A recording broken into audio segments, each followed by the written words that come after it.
Where do our modern work beliefs come from? Why do we say things like hustling, finding my calling, or doing my duty?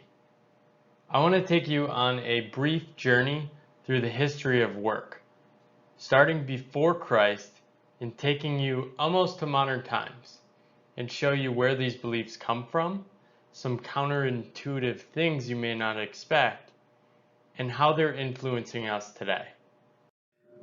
I want to take you to Greece first. No, not this Greece. That Greece. The times of Plato and Aristotle. In their time, they believed that there were people that should work, but it's a necessary evil to support an elite so that they can engage in the exercises of the mind, art, philosophy, and politics. Things they thought were much higher order in value in the world than labor. Aristotle articulated this as although leisure and business are both necessary, leisure is more fully an end than business. The purpose to work is such that it frees up more people to pursue leisure and pursue a higher order life, which is the pursuit of truth. Later interpretations of the Bible determined that work was punishment for original sin, and this is adopted in many different cultures with slight different nuances. But the takeaway is work is toil. In the Middle Ages, this view is embraced widely, and it is seen that the common man should work to support his family and contribute to society, but that work was still lowly. People in monasteries and monarchs and rich people did not want to work. Work is not valued. Work is meant to meet the needs of the family. Let's go to Eiselben. I assume I'm getting that wrong. Now Germany, formerly in the Roman Empire, in the 1500s. And during this time, there was an emerging movement called the Reformation, which challenged the church on many different things, but a lot of it was based on wealth and the sale of indulgences, which was a way for people to buy permanent salvation in heaven. So Martin Luther is upset with this, and he leads a Reformation, and with it he brings a new set of work beliefs. The idea is that work is its own reward, but it's not attached to money. Work is a way to meet your basic needs and do a duty to God.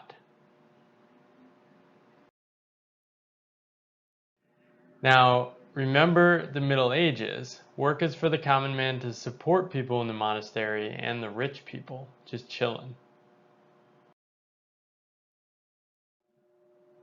So Luther says you have to come down from the monastery. You can't just chill in your castle. You gotta work. The highest aim of life is no longer leisure, or at least becomes less important, and work inches up as a higher good that one can aim towards in life. Work is now good.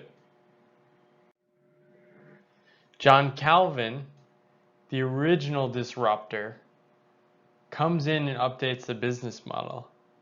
He comes up with the idea of a vocation, saying that people are born with certain gifts that they must live out their lives in duty of, a calling.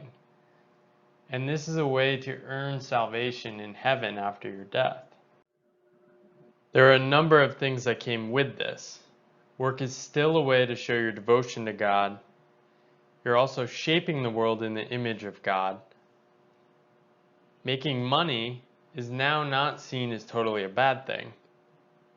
And with this calling, there's a certain elect, as he calls them, of people who have this calling and are predestined for heaven and must deliver on working in their calling to remain part of that elect. The idea that labor is good is now being cemented across many nations across the world. Also gains additional steam with the advent of the Industrial Revolution. This is Thomas Carlyle from Scotland, who says, "All work, even cotton spinning, is noble. Work is alone noble." Now reflect back, this is a huge shift in the history and the mindset of work. I do have to mention, these are all Thomas Carlyle's jobs, or at least vocations in the Protestant sense. Doesn't seem like he had the toughest jobs. These seem pretty interesting and engaging. Around this same time, you see the birth of what we now call classic economics. And this is typified by people like David Ricardo in Britain and Adam Smith in Scotland. Here Adam Smith says consumption is the sole end and purpose of all production. And here we have a shift. From work is necessary evil, to work is good, to work now creates stuff and is part of a larger economic order. As these systems start generating wealth, there is discussion over the order of what is more important, labor or capital. And this was such a hot topic that Abraham Lincoln addressed it in the 1861 State of the Union address. He says labor is prior to and independent of capital. Capital is only the fruit of labor. This idea of labor being ahead of capital was pretty commonly believed throughout the world in the 1800s. During that period, enormous wealth started to be generated because of the Industrial Revolution. You have people like Carnegie, Vanderbilt, Rockefeller emerge from these periods who might have accumulated more wealth than any other men in history of the world. David Graeber makes this point prior to the Industrial Revolution. It never seemed to have occurred to anyone to write a book asking what conditions would create the most overall wealth. Enter Andrew Carnegie. He ends up writing a book about how wealth is good for society. He calls it the Gospel of Wealth, and in it he argues that making money is good, and the creation of more wealth is the ultimate aim of what will benefit society. However, in this book, he mostly focuses on how philanthropists, people with all the money, should more effectively allocate their resources. During this time, historians now look back and mark it as a period when this shift started happening, of putting labor ahead of wealth, and that being flipped to saying, well, maybe wealth creation and putting it first is better for society than putting labor first. It's worth pausing here in the late 1800s around Carnegie and the early 1900s to see how capitalism emerged. And Max Weber wrote a famous book about this called The Protestant Ethic and the Spirit of Capitalism, in which he argued that religion added on to capitalism is what enabled it to overcome these more ancient ideas of work as a necessary evil, as something that was not an aim of life. Capitalism, in his view, was only enabled by a religious upbringing in which instilled the idea that one should have a desire for a calling and that work is good. Also, that money should be pursued for its own gain. However, this didn't just happen. Weber notes that capitalism had a hard time emerging on the scene, and it had to overcome what he called traditionalism. He says a man does not by nature wish to earn more and more money, but simply to live as he is accustomed to live, and to earn as much as is necessary for the purpose. Wherever modern capitalism has begun its work of increasing the productivity of human labor by increasing its intensity, it has encountered the immensely stubborn resistance of this leading trait of pre-capitalistic labor. Let's walk through some of these shifts over time and the contributions of many of these schools of thought. We start with Plato. In his time, work is bad.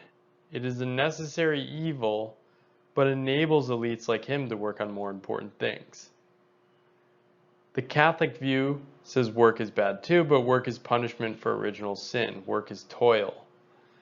Luther says work is good for the first time. This is a major shift. Calvin adds his spin and says work is a calling.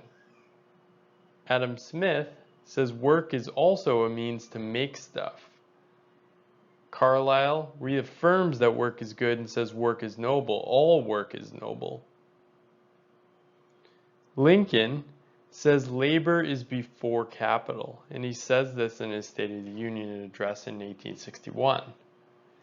Carnegie, one of the first people to say this, is money is actually ahead of labor. Two reflection questions I want you to think about from this lecture are: one, how have these historical work ideas shaped your current perspective on work? And two, what are some of the common phrases you hear today that echo these historical sentiments?